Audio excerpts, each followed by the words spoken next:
오늘은 이 사도행전 7장 스데반의 이스라엘 공회 앞에서 그의 최후 진술 혹은 하나님의 선고를 내리는 이러한 장면입니다. 외적으로는 그가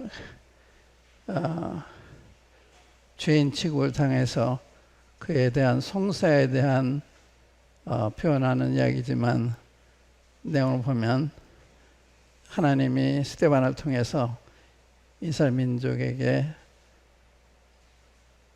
선고를 내리는 이런 장면입니다.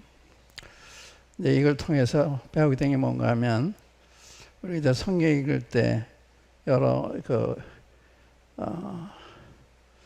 인물들을 만나잖아요. 성경의 인물들, 아브라함이라든지 또 우리 오늘 상고할 요셉이라든지 모세라든지 스데반이라든지 바울이라든지 이런 인물을 만나는데 뭘 봐야 되나? 이스라엘 민족이 보지 못한 것을 스데반이 봤습니다. 그런 점, 그래서 이 사람을 바로 파악하려면 영적인 통찰력이 필요하다. 영적인, 그러니까 겉으로 보는 거하고 영적으로 보는 건 상당한 차이가 있어요. 그러니까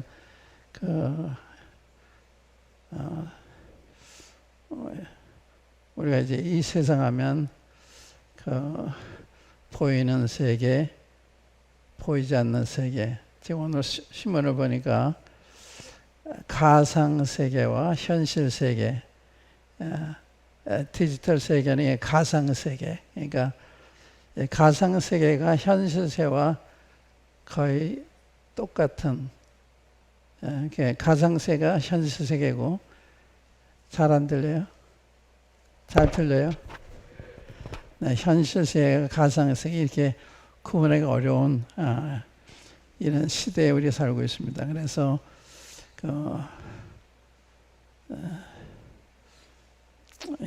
가공적인 것이 현실로 되어지는 것처럼 오늘날은 이게 비슷하게 가고 있는. 그래서 디지털 세계에도 부동산이 있고 거래를 하잖아요.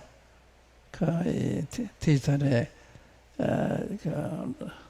를 통해서 사고 팔고 하는 이런 것이 현재 이루어지고 있잖아요. 여러분들이 인터넷 통해서 구입도 하고 또 팔기도 하고 그런 것처럼 이 현실 세계만 주고파는 사고 파는 것이 아니라 이 공간에서도 주고파는 것이 진행되는 이런 시대에 우리 살고 있어요. 근데 가장 중요한 것은 영적인 부분, 영적인 부분은 하나님의 시각을 필요로 하거든요. 하나님의 시각으로 봐야 가장 정확히 보는 거예요. 그러니까 훌륭한 이런 심리학자라든지 이런 정신적인 것을 연구하는 이런 학자들 통해서도 볼 수 있지만 그건 사람이 보는 거고 하나님이 보시는 거. 저는 이걸 이렇게 비유해 생각을 하는데 한 여인이 그 방석에 예쁜 방석을 만들기 위해서 술을 놓을 때 그 밑에서 볼 때와 위에서부터 많이 다르잖아요. 밑에 보면 실이 이렇게 왔다 갔다 엉켜서 도대체 뭘 하는 건지 알 수 없는 게 인간의 시각입니다. 위에서 보면 아름다운 무늬가 만들어져 가잖아요. 그런 차이. 그러니까 하나님 편에서 보는 거하고 사람 편에서 보는 게 차이. 그것에 이스라엘 지도자들이 실패했기 때문에 이스라엘이 망한 거예요. 우리 개인도 마찬가지고 가정도 마찬가지고 교회도 마찬가지고 나라도 마찬가지고 이 하나님의 시각으로 현실을 파악을 하고 거기는 대처를 해야 되는데 그게 없으면 치료가 되지 않고 구제가 되지 않는 이런 거기 때문에 오늘 그런 측면에서 공부가 되어질 것 같아요. 히브리서 13절에 보면 너에게 하나님의 말씀을 이루고 너희를 인도하던 자들을 생각하고 저희의 행실의 종말을 주의해 보고 그들의 믿음을 본받으라 하는 말씀이세요. 그런 분들이 이제 아브라함이고 이삭이고 또 구약의 요셉이고 모세고 선자들 훌륭한 분들이 많잖아요. 신약에도 마찬가지고 그 사람들 주위에 보내는 거예요. 또 그들의 행실의 종말을 보내는 거예요. 그들이 어떻게 살았는데 결과가 어떻게 됐다. 그걸 보내는 거예요. 겉만 보지 말고 종말까지 그들의 삶의 마지막에 어떻게 됐는지 그거 보고 아는 거예요. 잘 사는 건지 잘못 사는 건지 잘못 선택했는지 잘못 선택했는지 이게 굉장히 중요한 거예요. 그러니까 우리가 항상 이 선택하며 살아가잖아요. 많은 걸 선택하고 결정하며 살아가는데 그 원리가 뭐냐 이거죠. 뭘 근거로 해서 선택을 하고 결정하느냐. 거기에 대한 이야기 좀 제가 먼저 드려볼게요. 그 창세기 13장 한번 열어보세요. 창세기 13장. 이 6절부터 한번 볼게요. 이제 아브라함과 롯에 관한 이야기입니다. 아브라함과 롯이 애굽으로 갔다가 이제 거기서 쫓겨나서 가나안 땅으로 돌아왔을 때 그들이 양을 많이 그 선물로 받아가지고 나왔는데 양을 잘 칠 만한 적절한 장소가 필요한데 이게 이제 롯의 목동들과 아브라함의 목동들이 그 목초지 때문에 다투는 그런 장면. 그래서 아브라함은 어떻게 하느냐 보세요. 굉장히 놀랍죠. 아브라함은 롯의 삼촌입니다. 그 하나님이 택한 분이에요. 그러니까 그가 우선권을 행사할 수 있는데도 행사 안 해요. 그걸 보겠어요. 6절부터 그 땅이 그들의 동거함을 용납지 못하였으니 곧 그들의 소유가 많아서 동거할 수 없었습니다. 이게 물질이 많은 것도 이게 문제예요. 요즘 재벌 자손들이 밥중 투자를 많이 하잖아요. 부잣집 자손들이 그 재산 문제 때문에 많이 다투고 또 재산이 많지 않아도 부모가 재산을 남겨주면 서로 많이 가지려고 다투는. 돈이 없으면 안 싸우는데 돈이 있으면 싸우는 거예요. 그래서 차라리 돈이 없으면 형제 사이가 좋을 텐데 돈 때문에 이게 사이가 나빠지는 욕심이라는 게 있기 때문에. 누가복음 12장에 보면 이 부자에 대한 이야기가 나오는데 어느 청년이 주님한테 와서 우리 형을 명해서 재산을 좀 나한테 그 유산을 좀 나눠주도록 해 주십시오. 그래요. 뭔가 이제 형이 나눠줬는데 만족지 않은 거예요. 정당하게 받지 못했다고 생각을 해서 우리 형을 명해서 좀 이렇게 해달라 그랬을 때 주님의 대답이요.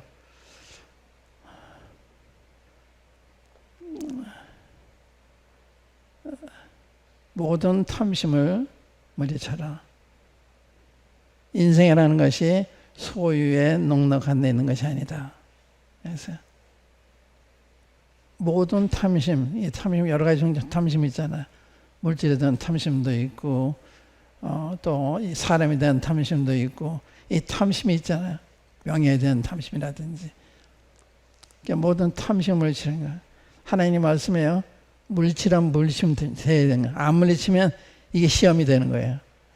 탐심을 따라가면 실패하는 거예요. 이타적인 삶을 살면 자기도 좋고 남도 좋은데 이기적인 삶을 살면 자기도 나쁘고 남도 나쁘고 사회가 나빠지는 거예요. 오늘날 이제 그게 팽배한, 그러니까 거짓도 많고 억울하게 부당하게 하는 일도 많고. 그때 주님이 비유를 하셨어요. 어떤 사람이 농사지어 소출이 풍성하니까 걱정이 된 거예요. 이게 저장할 곳간이 제한되어 있으니까 고민하다가 이렇게 해야 되겠다. 이거 헐고서 더 크게 짓고서 거기에 쌓아두고서 내 영혼에게 말하기를 내가 몇 년을 양식이 됐으니까 먹고 즐기자 하리라. 이렇게 속으로 생각했어요. 그렇잖아요. 여러분들이 은행에 돈을 많이 예금돼 있다. 내가 벌어온 돈 얼마나 있다 그러면 그걸 믿기 때문에 편안하고 그러는데, 근데 놀라운 건요. 근데 그 다음은 그때 이제 주님이 하신 말씀이 미련한 자요. 어리석은 자요 그랬네요. 어리석은 미련은 달라요. 어리석은 미숙한 가rin 거고, 미련한 건 하나님의 말씀을 거역하는 거. 이게 미련한 거. 어리석은 거는 하나님 없이 잘 분별 못하는 거. 선한 걸 잘 보면 이게 그래서 영어는 심플이 이게 어리석은 거다. 미련한 건 fool, 바보, 미련한 거. 이게 달라요. 그 자문에 보면 어리석은 자, 미련한 자, 지혜로운 자 이렇게 나오잖아요. 어리석은 자도 잘 속아 넘어가니까 그 문제가 있는 거죠. 그 도덕적인 문제가 있는 게 아니라 판단을 잘못해서 좋지 않은 결과를 가져올 수 있기 때문에. 그때 이제 주님이 이 사람한테 미련한 자 오늘 밤에 내 영혼을 도로 찾으려니 그래야면 내 예비한 것이 누구시 되겠느냐. 내가 몇 년째 물건을 이렇게 쌓아놨기 때문에 자기 영혼한테 말하기를 먹고 즐기자 할 때 그렇게 말씀해요. 그걸 먹고 즐기려면 생명이 그때가 유지가 돼야 되잖아요. 또 건강해야 되잖아요. 돈 벌었다가 내가 다 쓰는 게 아니에요. 집을 줬다가 내가 거기 다 사는 게 아니에요. 그렇기 때문에 이 세상은 하나님과 연관이 있어요. 하나님과. 그걸 못 배워요. 내 인생이라는 것은 하나님의 손에 달려 있어요. 전화위복이 하나님의 손에 다 달려 있는 거예요. 하나님이 복되게 복받고 화를 내면 벗어날 수 없는 거예요. 그래서 하나님 말씀을 그대로 받아들이면 이게 복인데, 하나님 말씀에 절대적으로 믿지 않는, 믿는 것 같은데 안 믿는, 실제 현실에 부딪히면 그 말씀을 따라 결정하지 못하는. 근데 여기 이제 로세 목동들하고 이렇게 아브라함 목동이 다투니까 아브라함 와서 그래. 야, 우리 한 골육이지 않냐. 다투지 말자. 내가 오른쪽으로 가면 내가 왼쪽으로 갈게. 내가 왼쪽으로 가면 내가 오른쪽으로 갈게. 너 먼저 선택해라. 아브라함이 우선권을 자기가 행사할 수 있는 권리를 가지고 있으면서도 자기 조카한테 우선권을 줘요.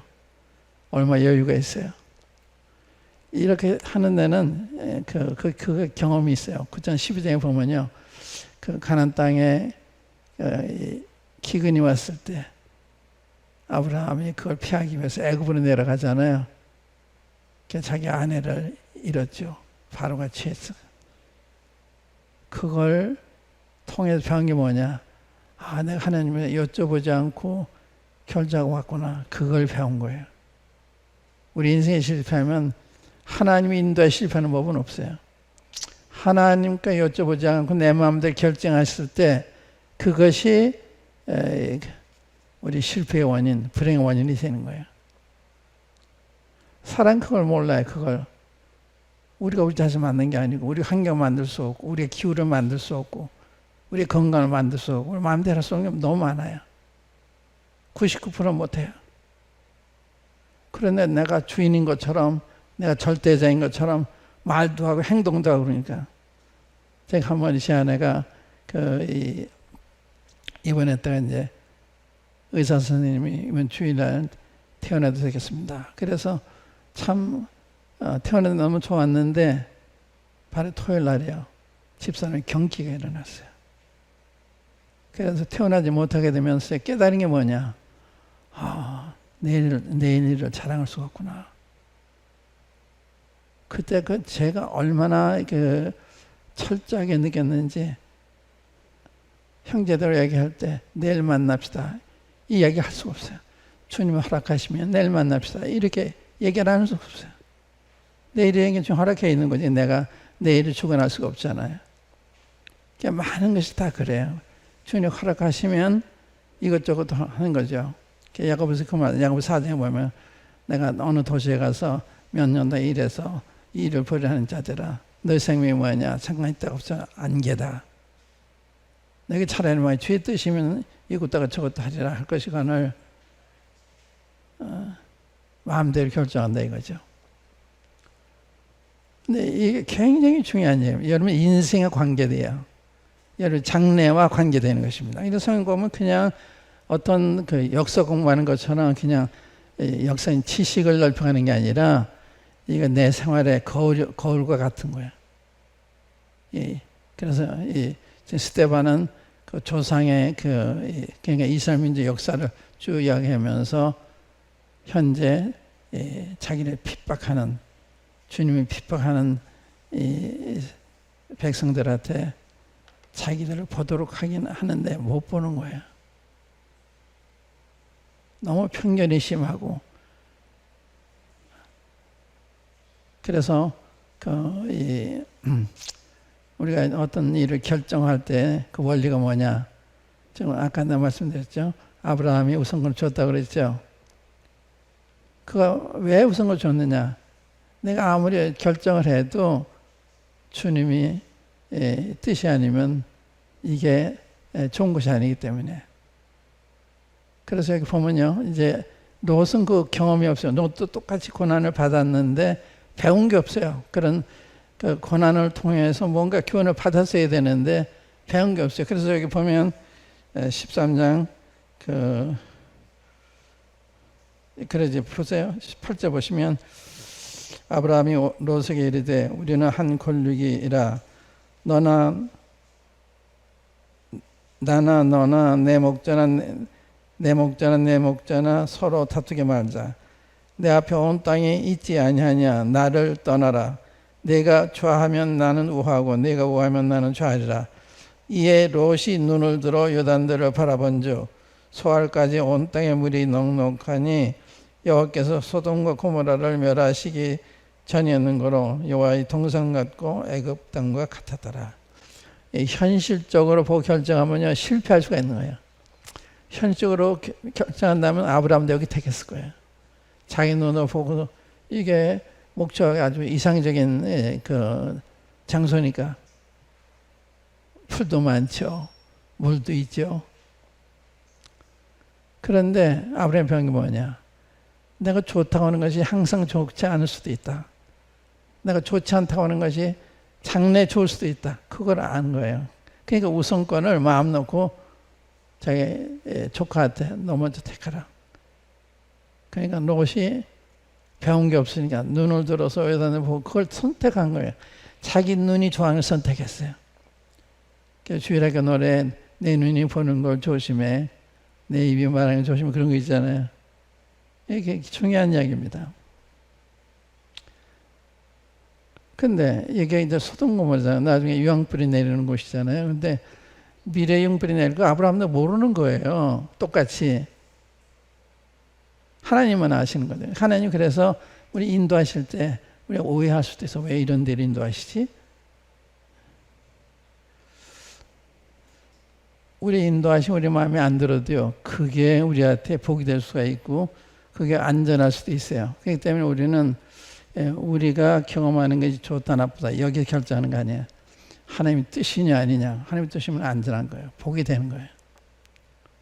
그런데 그 다음에 보세요. 10몇 절이냐 14절 보시면 여기 아브라함이 어떻게 하나 보세요. 롯이 아브라함을 떠난 후에 여호와께서 아브라함에게 이르시되 너는 눈을 들어 너 있는 곳에서 동산목을 바라보라. 보이는 땅은 내가 너와 네 자손에게 주리니 영원히 이르리라. 보세요. 여기 하나님이 너는 눈을 들어서 너 있는 곳에서 동산을 바라보라. 하나님이 택해 주잖아요. 하나님이.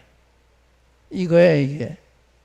여러분들이 그 장래 그 형통하고 평탄하고 원한다면 늘 하나님이 인도하심을 구하는 이 길로 가야 될까요? 저기로 갈까요? 이 직장에 가야 될까요? 저기 직장에 가요? 이쪽으로 이사 갈까요? 말까요? 저도 그런 말에 이사해도 항상 좀 여쭤봐요. 내 마음에 드는데 하는 것이 아니라 주님의 인도하심을 따라. 지금 제가 그 아파트 한 2년 전에 그 전세로 살다 사가지고 왔는데 자꾸 이제 시가값이 올라가잖아요. 그러니까 서울에서는 그 3억 이상 주지 않으면 괜찮은 아파트 살 수가 없어요. 난 그래 부동산 많이 투자가 원치 않아서 3억 이상은 안 하겠습니다. 3억 이하 아주 상한선을 정했어요. 그러니까 그 부동산 잘하는 분이 형제님 그거 가지고는 형님 원하는 걸 살 수 없어요. 그래서 주님이 다 예배해 놨을 것입니다. 제가 그랬어요. 저는 이제 나이가 드니까 운전하는 것도 어려우니까 이제 전철 타기 좋은데, 전철 가까운데, 또 남향으로 밝은데, 공기 좋은데, 그러니까 그 아주 이상적인 것인데, 그런데 비싸잖아요. 그런데요, 2억 6천에 샀어요. 3억까지는 살 수 없다고 그래, 2억 6천에. 그리고 아침 일하는 때마다 감사한 거예요. 너무 좋은 거예요, 집이요. 밝으니까. 주님이 선택해 주신 거예요. 그러니까 처음엔 갔을 때 그 아파트만 보고 샀지 주변은 못 봤는데 나중에 그 바로 위에 동산이 있는데 그게 그 시에서 만든 공원이에요. 근린공원이에요. 네, 공원이 둘로 되어 있는데 하나 조그만 공원인데 처음에는 조그만 공원만 봤는데 그 뭐 코끼리도 만들어 놓고 참 좋다 그랬는데 나중에 보면 큰 데가 또 공원이 있어요. 나중에 보면 또 이 산으로 올라가는 그 통로가 만들어졌어요. 그러니까 너무 좋은 거예요. 생각지 않은 걸 이제 다 갖춰져 있으니까. 또 저는 왜 그 아파트에 낮은 층을 원했는가 하면 이제 지금 시대가 위만 시대 아니에요.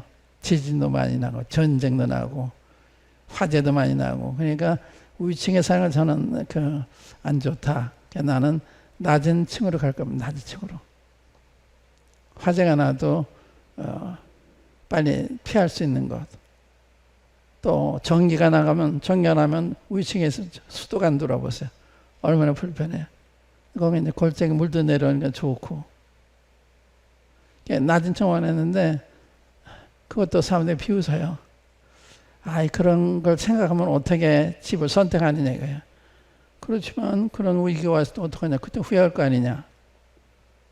여하튼 주님이 2층 집을 2층인데 3층 집 지대가 높아서 3층 집 같아요.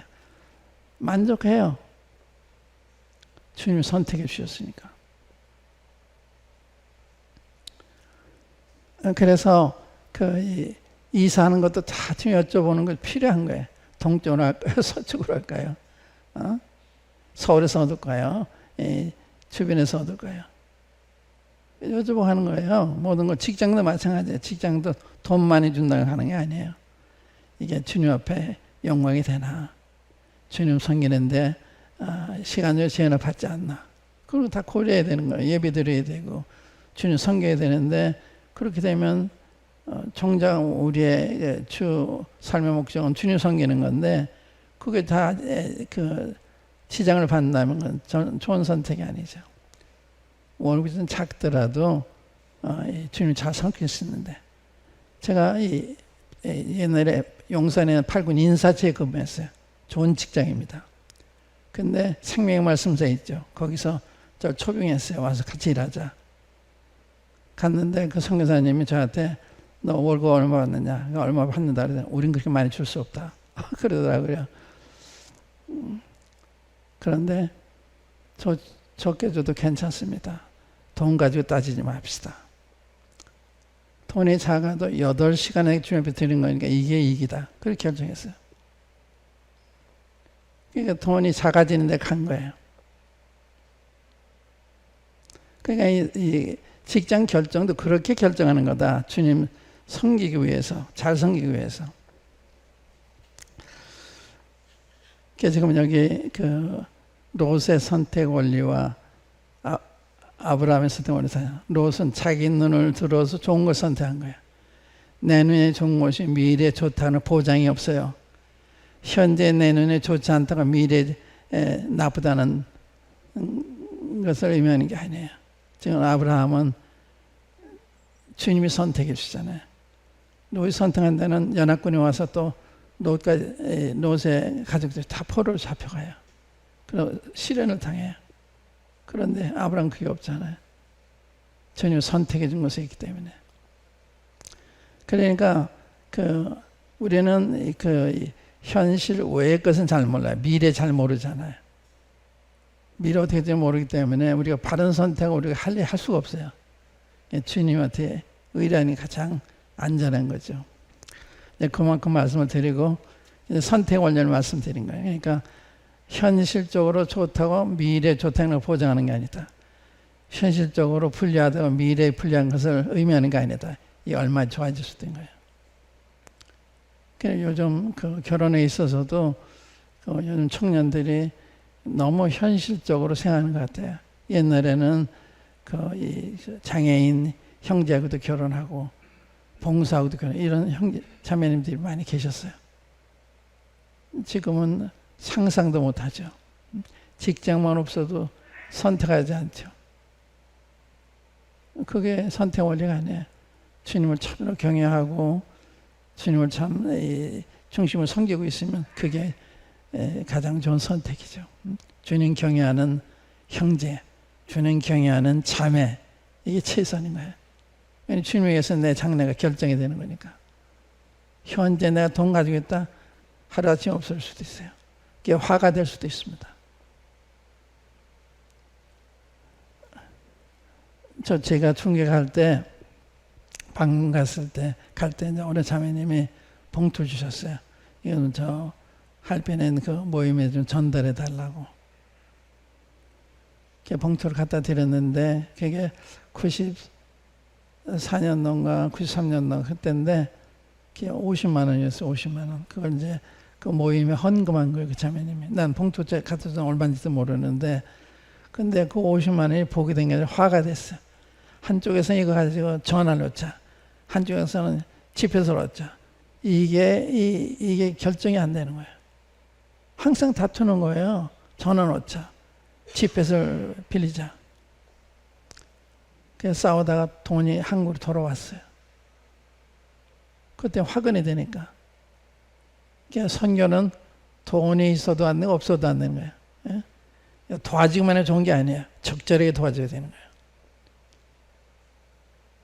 이게 굉장히 중요하거든요. 그런데 우리는 많이만 도와주는 그렇지 않아요.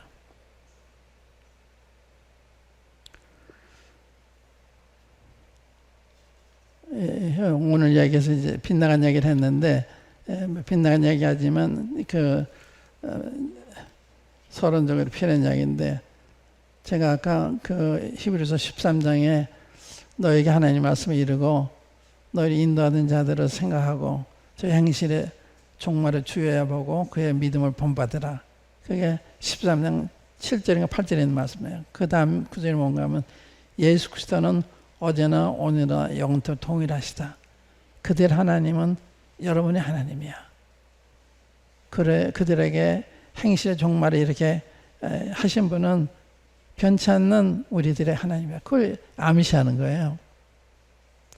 그러니까 아브라함의 하나님 우리 하나님, 엘리야의 하나님 우리 하나님, 사도 바울 하나님 우리 하나님, 똑같은 하나님이에요. 다른 게 아니에요. 그거를 얘기한 거예요. 또 한 구절 이제 본문에 들어가기 전에 소개해드리고 싶은 말씀이 갈라디아서 4장입니다. 갈라디아서 4장에 보시면 29절, 30절,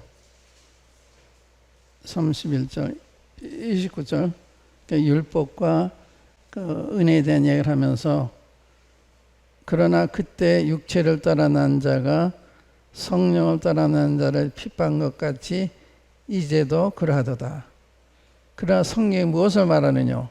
계집종과 그 아들을 내어 쫓으라. 계집종의 아들이 자유하는 여자의 아들로 더불어 유업을 얻지 못해주라 하였느니라. 그런 형제들아 우리는 계집종의 자녀가 아니요 자기는 여자의 자녀니라. 이 무슨 말인가 하면 하갈이죠. 예.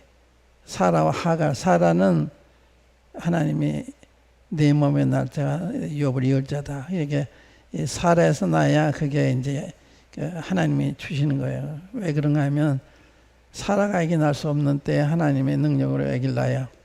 하나님이 하신 거예요. 아브라함이 자기 여종 하갈을 취해가지고 이스마엘을 낳아요. 이게 육체를 따라한 거예요.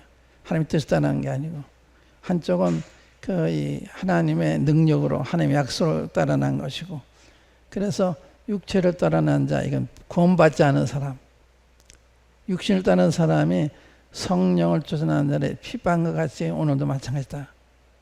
그래서 세상은 이 갈등이에요.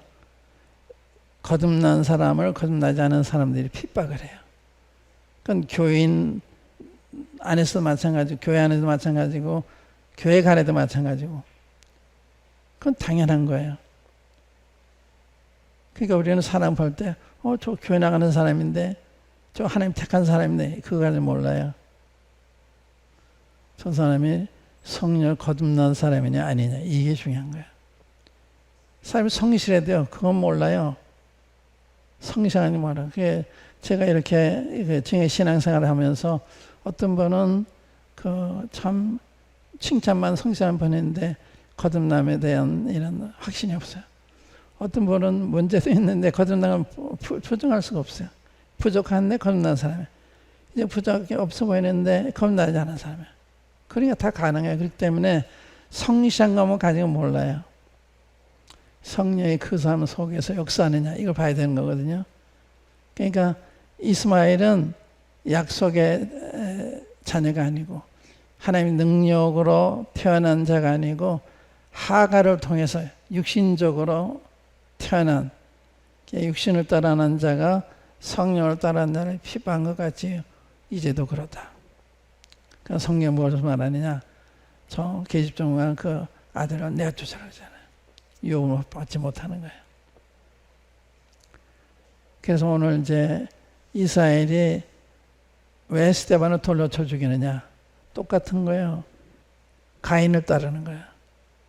그러니까 이제 이 성경을 보면서 영적으로 보면 이게 가인을 따라가고 있구나.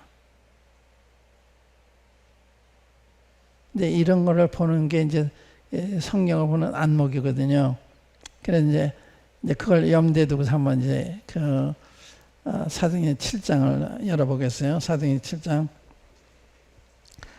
이 7장은 6장에 이제 그 스데반의 그 이스라엘 공회 앞에서 이 송사받는 스데반이 성령과 지혜가 충만하고 믿음과 성령이 충만하고 은혜와 권세가 충만하고 지혜가 충만하잖아요.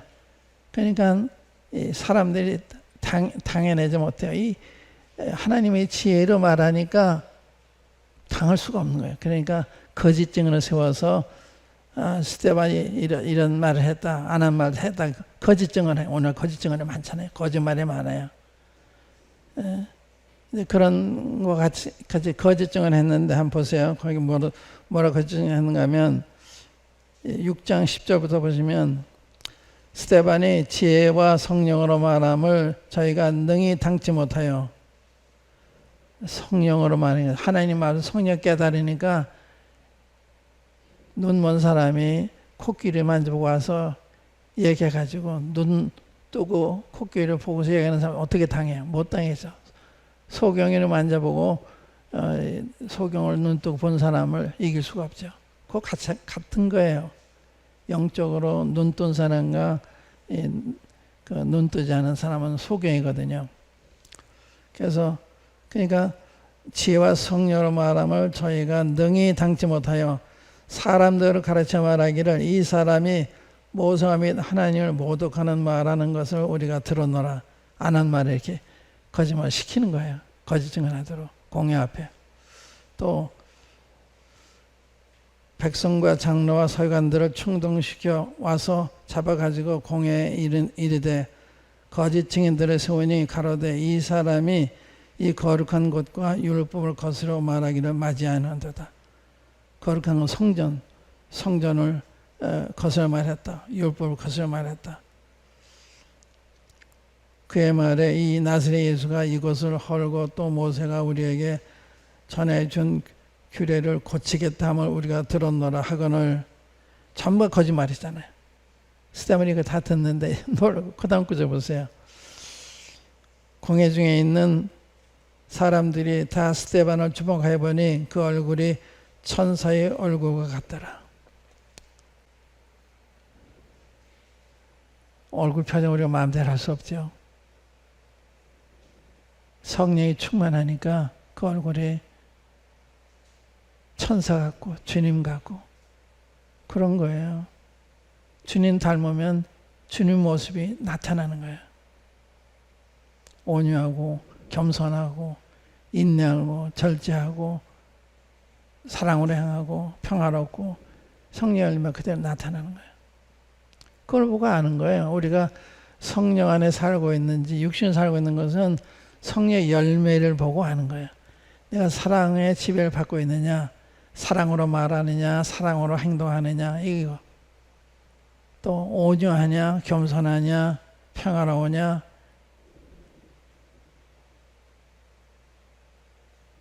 또 양선은 선의 선, 착하냐.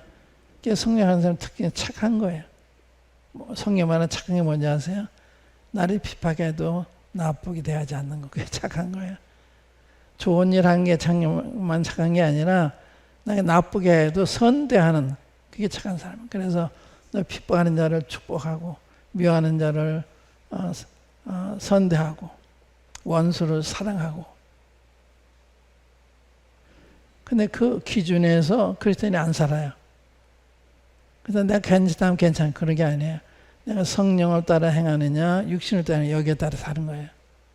성령의 열매를 보고서 내가 성령을 따라 행하는지를 아는 거예요. 그게 기준이에요. 나를 볼 때나 다른 사람 볼 때나.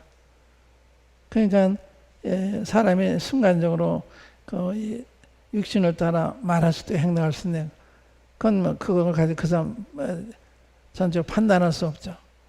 그게 계속된다면 문제가 있는 거지만 그래서 할 때는 그거 가지고 평가할 수 없는 거예요. 바울도 모세도 말을 잘못해가지고 가나안 땅에 못 들어갔잖아요. 그러니까 이제 그러나 모세가 이 지면에서 모세가 5년 생활 수없다고 하잖아요. 그냥 5년 편인데 그랬던 거죠. 근데 여기 이제 이렇게 그 자기를 거짓 증언하는데 얼굴이 변하지 않았다. 천사같이 밝았다. 그러니까 스데반에게 영향을 안 받은 거예요. 우리 조금 부당한 얘기하면 변명하려고 그러고 변호하려고 그러잖아요. 그런데 여러분이 문제가 있을 때 변호하고 그러면요 더 문제가 복잡해져요. 가만히 있으면 주님이 해결해 주세요. 다윗이 그래 시편에 보면 요한은 나의 방패시다. 주님이 변호해 주신 거예요. 나를 변호하면 주님이 변호하실 필요가 없잖아요. 주님께 변호를 맡기면 주님이 변호해 주신 거예요. 그래서 사람들이 다 알아요. 아, 저분이 정말 경건한 분이라구나. 정직한 분이라구나. 그걸 보고 아는 거예요. 그러니까 오해받을 수도 있어요. 왜냐하면 나쁜 사람 잘 나쁘다 그러니까 듣는 데서 사람들 판단하잖아요. 그래서 빌리그램이 정리한 것이 그분은 비판을 많이 받는 절대 변호를 안 해요. 그러니까 전 세계 그리스도인부터 존경을 받잖아요. 미국 역대 대통령들부터 다 존경을 받잖아요. 백악관의 목사라고 그러잖아요. 그 사람이 인격자라. 오늘 부정한 게 그거예요. 우리 인격 그리스도인들이 거듭난 그런 그 좋은 간증을 보여야 되는데 말은 거듭났는데 실제 행동은 거듭나지 않은 것 같은. 복음 이야기하는데 복음 받았다는 우리가 기쁨을 잃었다든지 은혜를 잃었다든지 그게 은혜의 복음이잖아요. 그러니까 은혜로 와야 되거든요. 항상 은혜가 뭐예요? 잘못하는 사람에 대해서 선대하는 거. 은혜, 긍휼, 자비 이게 그리스도인의 특징이 돼야 되는 거예요. 그런데 똑같이 성질을 내고 똑같이 상대적으로 대하면 뭐가 다른 게 있어요? 일방적 억울한 일을 당해도 참고 어디서 기도하고 남한테 얘기하지 않고 주님이 다 아시니까 주님이 다 판단하시니까 주님이 다 그렇게 하세요. 주님께 맡기면 주님께 하세요. 근데 여기에 대해서 이제 스데반이 이게 훌륭한 거예요.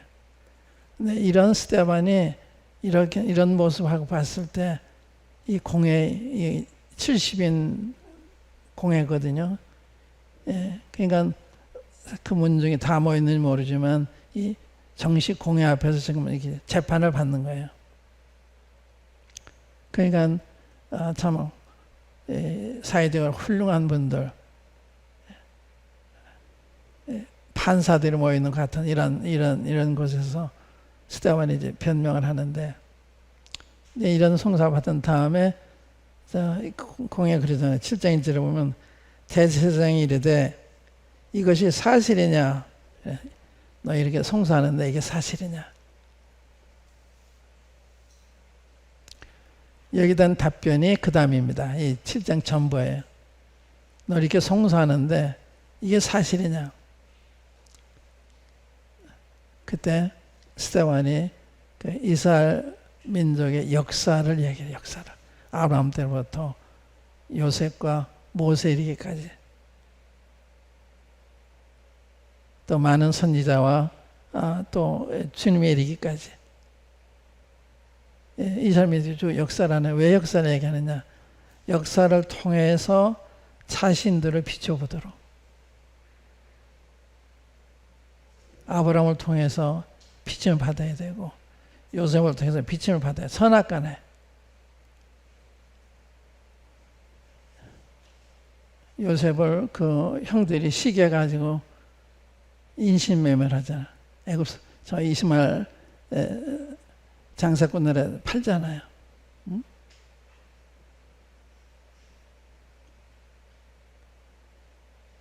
정말 이제 여기 공에 모인 사람 똑같은 사람들이에요. 그 요셉을 시기해서 애굽에 판 사람들이나 똑같은 사람이야. 가인이나 똑같은 사람이야. 똑같은 류의 사람들이에요. 그걸 보시라는 거예요. 그러니까 내가 지금 그 요셉 같은 사람인가? 그렇지 않으면 요셉을 시기해서 이스마엘 사람들에게 돈 주고 파는 이런 사람들인가? 그걸 보는 거예요. 그걸. 그러니까 양쪽으로 날 보는 거죠. 난 어느 쪽에서 속했나? 요셉 쪽인가? 저 요셉을 판 그 형들 쪽인가? 보세요. 아브라함 하면은 아브라함 자손은 늘 그랬거든. 주님한테도 우리 아브라함 자손이나 근데 뭘 자유해야 된다 그러느냐? 그러니까 이 사람은 아브라함이 후손이라는 그 이상을 못 봤어요. 아브라함의 믿음을 봐야 돼. 믿음을 못 봤어요. 그러니까 성경에서도 이 글자만 보면 안 돼. 그 이면을 봐야 돼. 이면을. 아브라함은 영광 하나님이 그가 이 메소포타미아 때 갈 때 우리에 있을 때 영광 하나님이 나타나서 너 본토 친척 아버지를 떠나 내가 지었다 가라. 그러니까 믿음으로 아브라함이 부르심을 받았을 때 갈 바를 알지 못하고 순전히 갔다 그랬잖아요. 그럼 그 아브라함 믿음 하나님 어떤 살아계신 하나님이에요. 전능한 하나님. 그러니까 그 말씀 하나만 믿고선 가잖아요. 자기는 그 믿음이 없잖아요. 그러니까 아브라함을 그걸 봐야 되네. 아브라함 후손이라는 것만 가지고 자랑하고 주장하는 거예요. 한번 그 요한복음 8장 한번 보세요. 주님과도 이런 갈등이 있었는데 요한 8장에 보면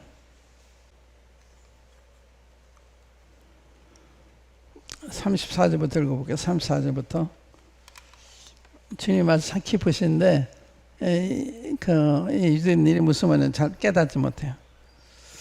예수께서 대답하시되 진실로 진실로 너에게 이르노니 죄를 범하는 자마다 죄의 종이라. 종은 영원히 집에 거하지 못하되 아들은 영원히 거하나니 그러므로 아들이 너희를 자유케 하면 너희가 참으로 자유하리라. 나도 너희가 아브라함의 자손인 줄 아노라. 그러나 내 말이 너희 속에 있을 곳이 없으므로 나를 죽이려 하는도다.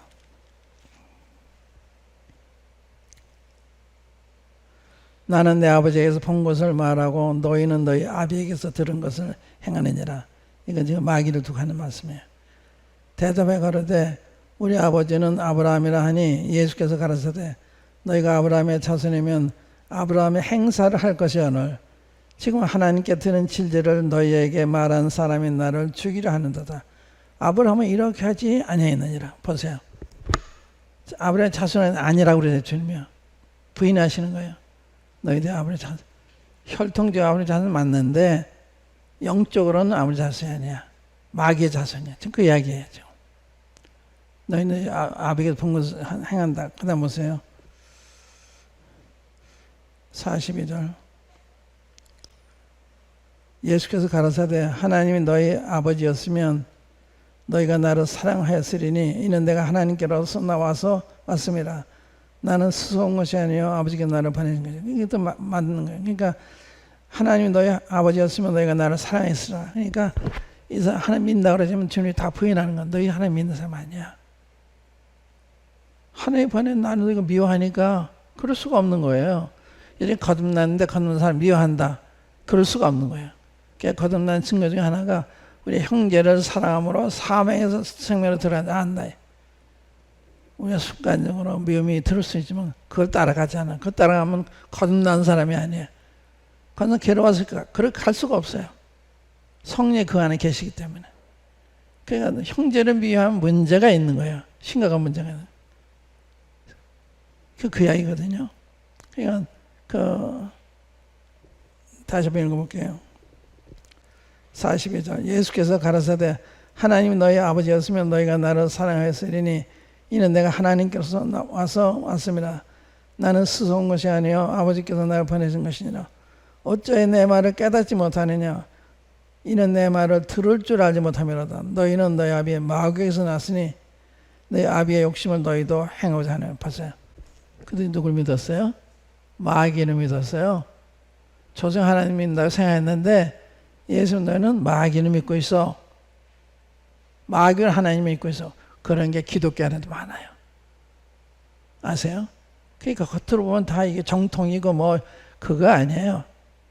교리만 전통하는 게 아니라 그 사람이 정말 성령 거듭난 사람이냐, 성령의 인도함 받고 살고 있느냐, 이걸 보고 아는 거예요. 요즘은 거듭났기 때문에 그것만 가지고. 그러니까 성령에 계시면 성령의 열매가 인격이 되는 거거든요.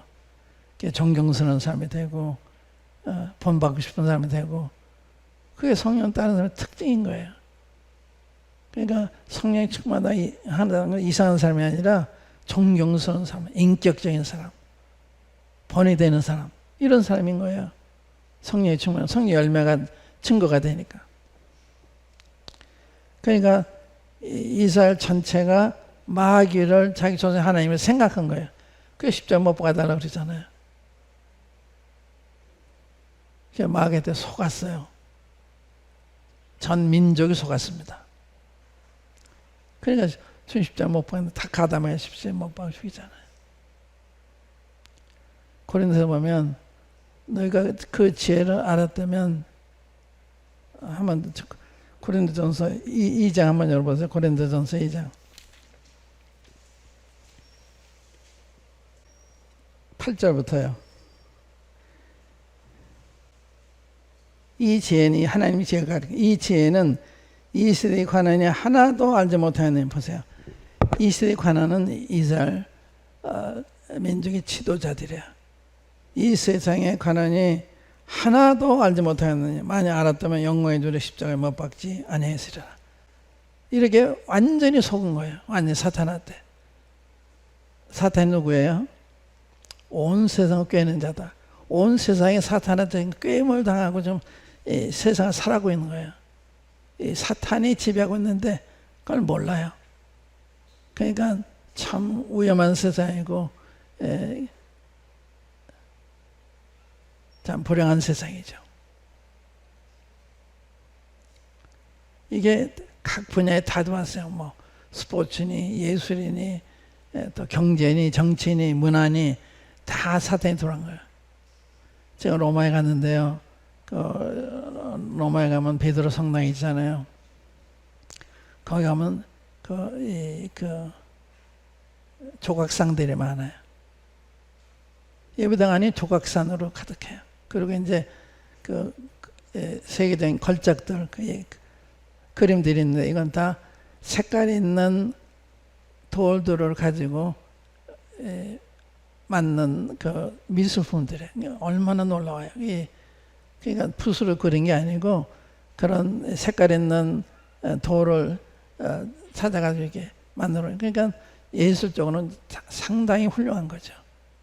사탄이 그 뒤에 숨어 있는 거예요. 그러니까 거기에 감탄만 하지 그 뒤에 사탄이 있는 거 모르는 거예요. 땅에 있는 것이나 땅 아래에 있는 것이나 아무 형상도 만들지 말라고 그랬잖아요. 뽀조시 만들고 있는 거예요. 그리고 구약의 그 선진들 또 이 가톨교회에서 성 어거스틴이며 성 다메니 성자 붙은 사람들 그래서 다 거기 조각이 있어요. 우상으로 가득 차 있어요. 마리아도 우상이잖아요. 거기 입 맞추고 기도하잖아요. 사람들이 몰라요. 그걸. 교황이 하나님을 다른 사람은 어떻게 알아요? 주님 보고 알아요. 주님은 그렇게 환영받은 게 아니라 십자가를 선물로 받으셨어요. 경건대에 사고는 핍박을 받는다. 그게 증거예요. 이 잘못된 생각이기 때문에 경건대에 살면 사람들이 좋아하지 않아요. 직장에서도 떨쳐날 수도 있어요. 그런 세상을 살고 있는 거거든요. 그래서 누가 너희를 미워하면 너희보다 먼저 나를 미워한 줄 알아라. 세상에 나를 미워하면 너희도 미워할 거다. 나를 핍박했으니 너희도 핍박할 거다. 그래서 그러니까 주님 같은 모습이 나타나는 주님 따른 사람이거든요. 근데 세계인으로 환영을 받는다. 간단한 거예요. 이렇게 해서. 그러니까 영적인 눈이 있으면 우리 주님은 저러지 않으셨는데 저런 대접받지 않으셨는데 종이 주님보다 낫지 않고 제자가 스승보다 낫지 않다. 주님은 말씀하셨잖아요. 그러니까 이 아브라함 보고서 아브라함 믿음 봐야 돼요. 아브라함이 믿은 바 하나님이 어떤 분이셨는가 그걸 봐야 되는. 그걸 안 보고 아브라함이 우리의 조상이다 이걸 자랑을 거예요. 주님 부인하잖아요. 또 하나님이 우리 조상 하나님이다 주님 부인하잖아요. 하나님이 너희 하나님이었다면 하나님 보신 나를 사랑했을 거야. 난 너희들이 죽이려고 해. 아니잖아요. 그러니까 행동을 보고 하는 거예요. 열매를 보고 하는 거예요. 열매를 보고. 아주 가장 정확한 거예요. 말 가지고 몰라요. 말은 천사같이 하니까. 신령하게 하니까 말을 몰라요. 한번 제가 사기꾼을 만났는데요. 그분에 많은 사람이 속았어요. 많은 장로들이 속았어요. 말을 얼마나 잘하는지. 한 번은 이제 김포에서 구역회라는 제가 갔는데 그분이 거기 저를 만나러 왔어요. 저를 넘어뜨리면 그런 생각을 하고 왔던 거예요. 그래서 얘기해보는데 얼마나 말을 잘하는지요. 근데 그 생활에 맞지가 않아요. 자식도 교회에 나가지 않고. 그런데 말은 그렇게 신령해요. 그래서 내가 끝나고 와서 그 집안 형제한테 저는 사기꾼입니다. 근데 그 형제가 잘 안 받아들여요. 사기꾼은 난 형제이기 때문에 그래서 뭐 2억인가 잃었는데 그런 거예요. 딱 들어보면 알죠. 저 사람이 정말 말이 저러면 삶이 보여야 되는 거예요. 삶이. 말은 천사같이 하는데 행동은 그렇지 않으면 그건 거짓말하는 거예요.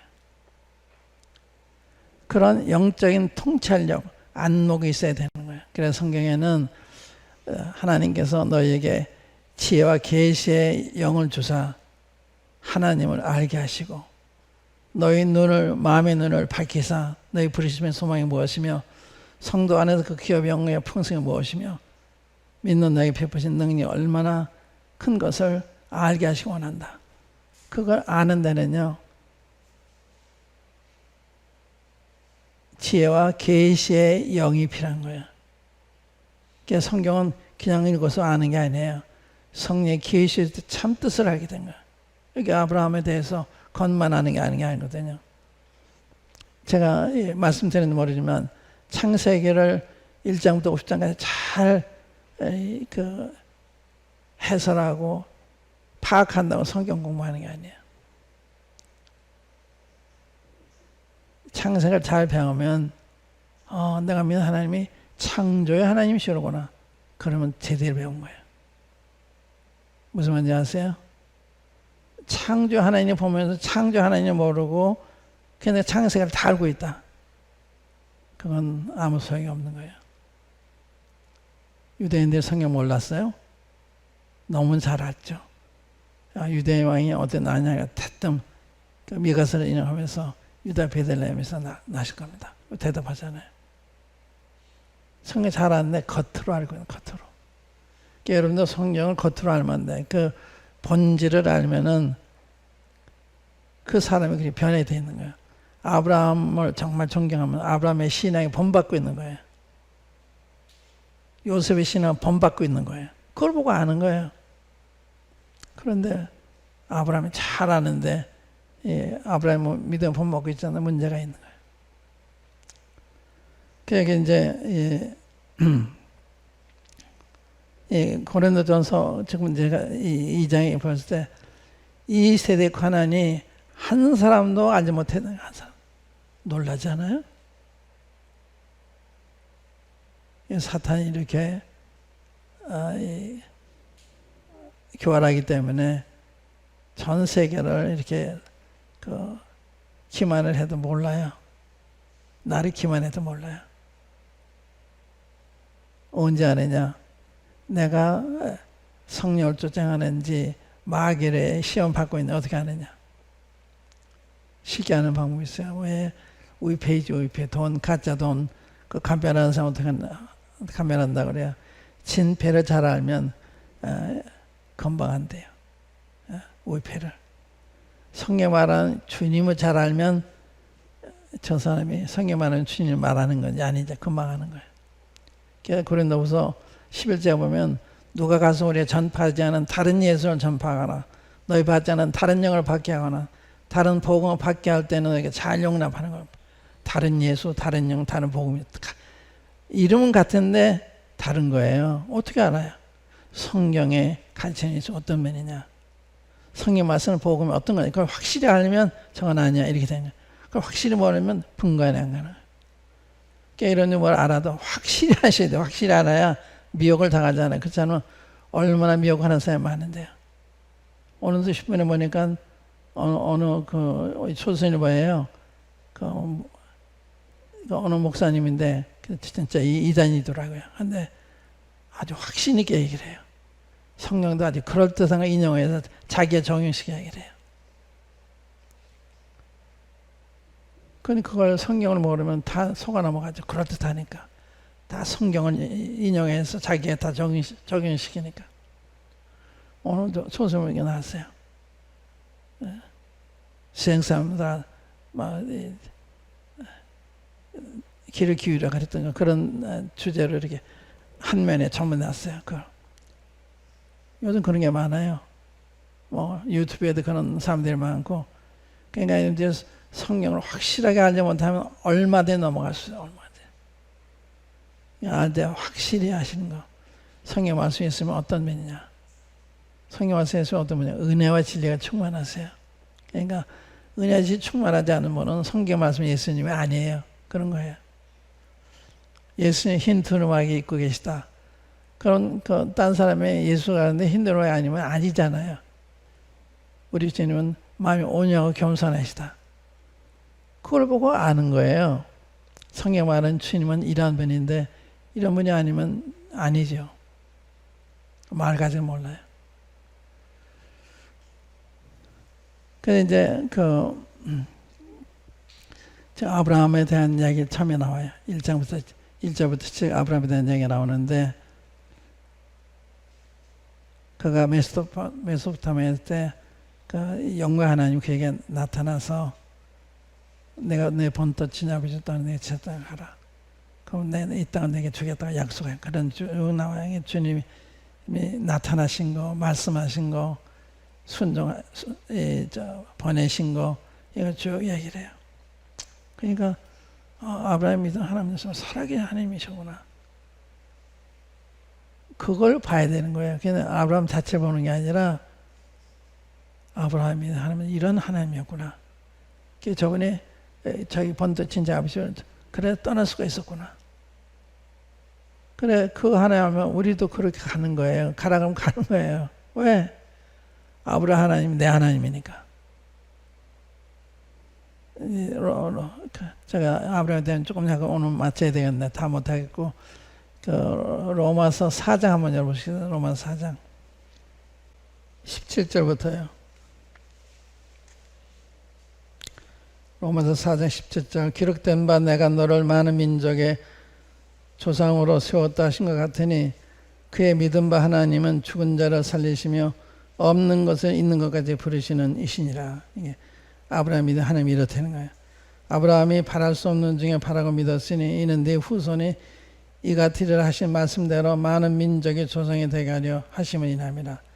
그가 백세나 되어 자기 몸에 죽은 것 같음과 사라의 태에 죽은 것 같음을 알고도 믿음이 약해지지 아니하고 믿음이 없이 하나님의 약속을 의심치 않고 믿음에 견고해져서 하나님께 영광을 돌리며 약속하신 것 또한 능히 이루실 줄 확신하였으니 그러므로 이것을 저에게 의로 여기셨느니라.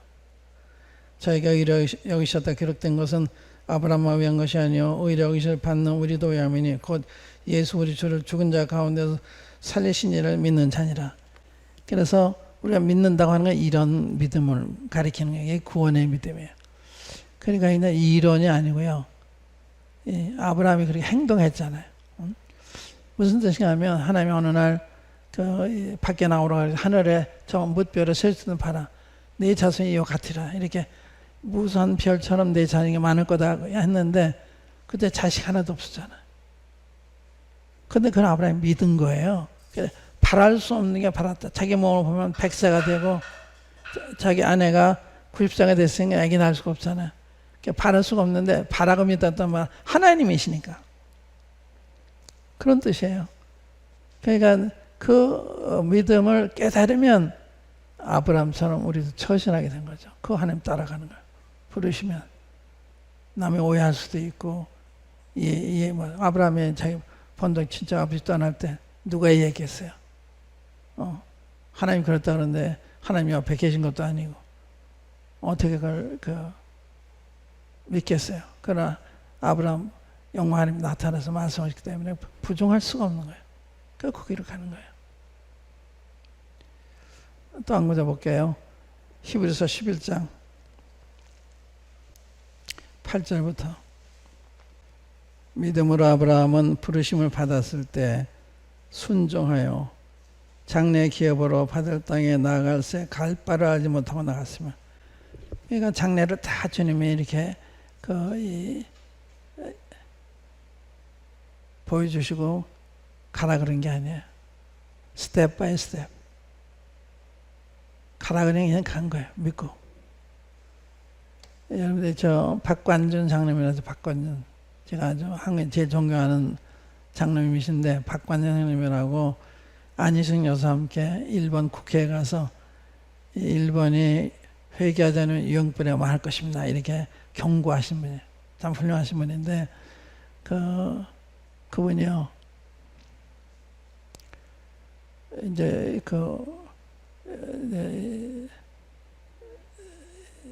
2차 대전 때 난리통에 하나님이 그분한테 너 평양에 가서 안희승 여사를 가서 만나서 일본에 가서 국회에서 경고하라.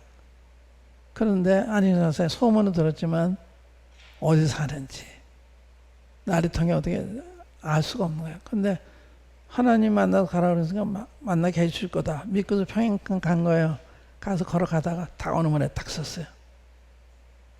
그리고 문을 두드리면서 안선생 불러요. 주님이 그렇게 인도하신 거예요. 안성에 있는 집을 딱 인도하신 거예요. 어때 여러분들 집을 찾을 때 기도하잖아요. 집 못 찾으냐. 딱 주님 그 대문 앞에 이렇게 인도할 때도 있어요. 그래서 만나가지고 이제 그 부산에서 배를 타고 일본으로 가는데 이분은 독립운동한 사람이니까 여행증을 얻는다든지 오늘만에 비자 받을 수가 없는 사람이에요. 하나님 가라 하시면 가게 해주실 거다. 안에서는 여학교 교사니까 다 그걸 받을 수 있지만 이분은 없는 거예요. 그래서 이 배를 타는데 여기 경찰이 다 조사 안 하는데 그냥 들어와도 조사 안 하는 거예요. 근데 안 선생이 안 들어오니까 안 선생 그러니까 그분은 지금 여행증을 보따리에 찾는 중이라 못 들어오고 있는 거예요. 나가서 안 선생님 뭐라고 있어? 그리고 또 들어와요. 주님이 지키시니까 다 가능한 거예요. 주님이 그런 일을 하세요. 그런 것처럼 아브라함이 갈 바를 알지 못하고 갔다. 그러니까 장난을 다 보여주고 가라 그러는 게 아니에요. 너 이 길로 가라. 나를 따라와라. 내가 너를 사람 나가 어부가 되겠다. 그럼 따르는 거예요. 그 말씀만 듣고서 배를 버려두고 주님 따라가잖아요. 그러니까 주님 따르는 사람은 그렇게 따지는 사람 못 따라가요. 일본 사람은 상당히 자상하거든요. 일본에 가보시면 집을 줘도 반듯반듯 그냥 대강진 게 없어요. 이런 기둥 같은 거 그렇게 깨끗하게 정성 들여 다 해서 그게 일본의 특징입니다.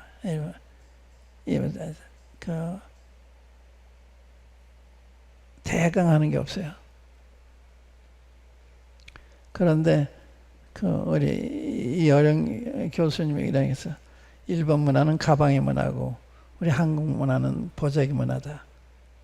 저 사람들은 가방에 넣고 다니는 거예요. 그러니까 가방 얼마 안 들어가는데 보자기가 많이 들어갈 뿐더러 그걸 다 푼 다음에 또 그냥 말아서 호주머니에 넣고 올 수도 있고 융통성에만 돼. 그 사람은. 한국 선교사님이 안 나갔잖아요. 일본엔 거의 없어요. 왜? 이렇게 따지니까 나갈 수가 없는 거예요. 따지는 신앙 가지고 못 가는 거예요. 우리 그 장점이죠. 그러니까 우리 선교사님 많이 나가 있고 잘하고 있고 그러잖아요. 우리 공부생의 장점이라 그게 단점도 있고 장점도 있는데 우리 그 민족이 좋은 점이 많더라고요. 이렇게 미국 한국 역사를 연구하는 분이 왕조도 보통 다른 나라 왕조는 500년 넘은 왕조가 없대요. 한국은 500년 이상, 신라는 1000년.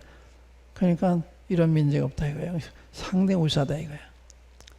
그러니까 우리보다 더 잘 알아요. 이 미국 사람이 연구해가지고 텔레비 한번 나와서 얘기하는 때 들어봤는데 그러니까 장점이 참 많아요. 우리 한국 사람의 그 예체능도 탁월하잖아요. 운동도 잘하고 또 이 음악도 잘하고 또 그 드라마도 얼마나 잘 만들어요. 그러니까 훌륭한 점 참 많아요. 단점 뭔가 하면 합칠 줄을 몰라. 일본 사람들은 잘 합치는데 우리는 개인은 우수한데 이게 합칠 줄을 몰라요. 그게 단점이죠. 합치는 연습을 많이 해야 되고 이승만 대통령이 합치면 살고 흩어지면 죽는다. 이 말 말하셨는데 맞는 말이죠. 일본 사람들은요, 누가 잘 되면 연구한데 저분이 어떻게 저렇게 훌륭하게 됐나. 그 본받기 위해서. 일본 사람들 국민성이에요. 우리나라는 좀 반대죠. 그러면 저 사람 어떻게 내가 누르면 내가 저 위에 올라갈 수 있나. 참 어리석은 거죠. 그러니까 합치는 거 이게 참 필요하고 오늘 이제 아브라함에 대한 얘기만 하고 이제 요셉 그 다음은 다음 시간에 되겠네. 오늘 여기 마치려고 했는데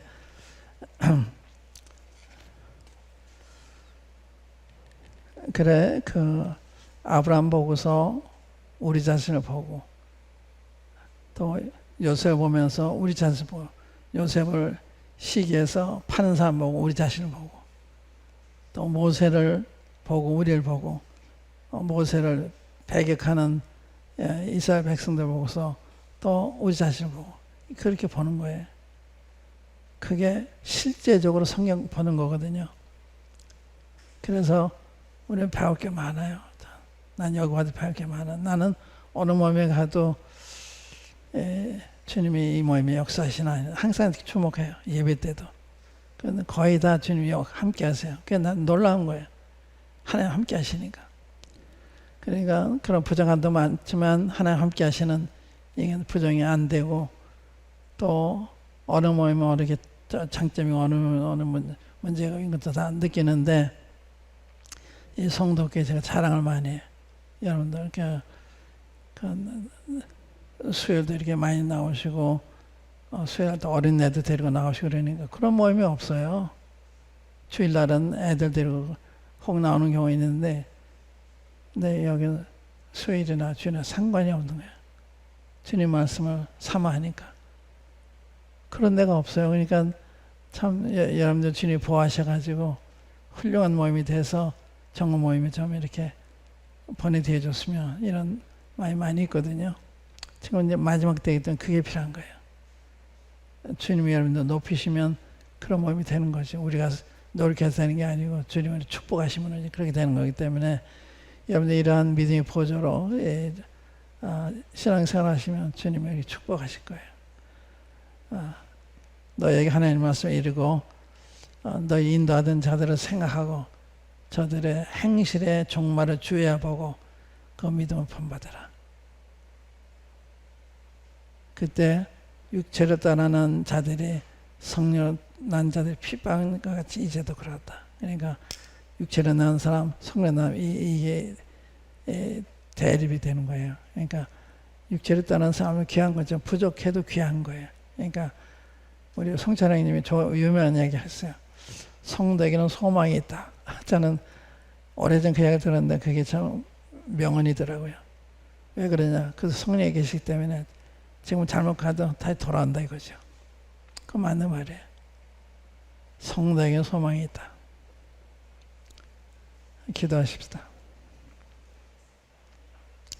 아버지 하나님, 저희들로 우리 주님을 믿게 하시고 그때 성령님을 저희들의 마음속에 보내주셔서 저희들을 새 사람이 되게 하시고 성경 읽을 때 주님을 뵙게 하시고 주의 음성을 듣게 하시고 또 경계도 받게 하시고 이러한